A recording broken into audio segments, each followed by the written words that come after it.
ஓம் நம சிவாய. திருப்பள்ளி எழுச்சி பாடல் 7 பொருள் விளக்கம். அது பழை சுவை என அமுதன, அரிதற்கு அரிதன, எளிதன, அமரரும் அறியார்.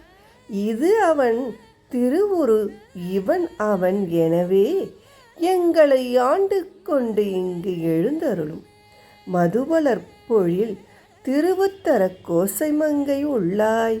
திருப்பெருந்துறை மன்னா, எது எமை பணிக்கொள்ளும் ஆறு அது கேட்போம். எம்பெருமான் பள்ளி எழுந்தருளாயே. பொருள்: தேன் சிந்தும் மலர்களுடைய சோலைகளைக் கொண்ட உத்திர கோசமங்கை தலத்தில் எழுந்தருளிய சிவனே, திருப்பெருந்துறையில் வசிக்கும் தலைவனே, உன் பெயர் சொன்னால் அது பழம் போல் இனிக்கிறது, பால் போல் சுவையாக இருக்கிறது. உன்னை பற்றி தெரிந்து கொள்வது என்பது சிரமமானது. உன்னை எளிதாக பிடித்து விடலாம் என சொல்கிறார்களே தவிர தேவர்களால் கூட அதை செய்ய முடியாது.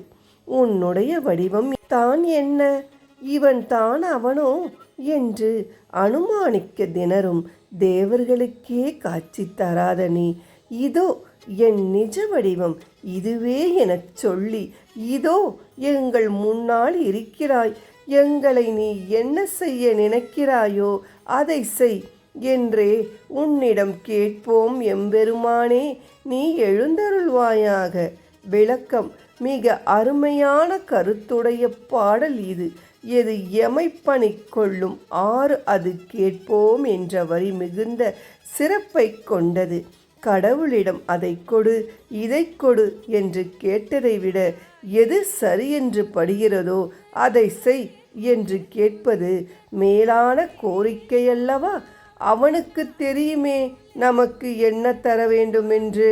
அதனால் நம்மை அவனிடம் ஒப்படைப்போம், அவன் தருவதை ஏற்றுக்கொள்வோம் என்பதே இப்பாடல் உணர்த்தும் கருத்து.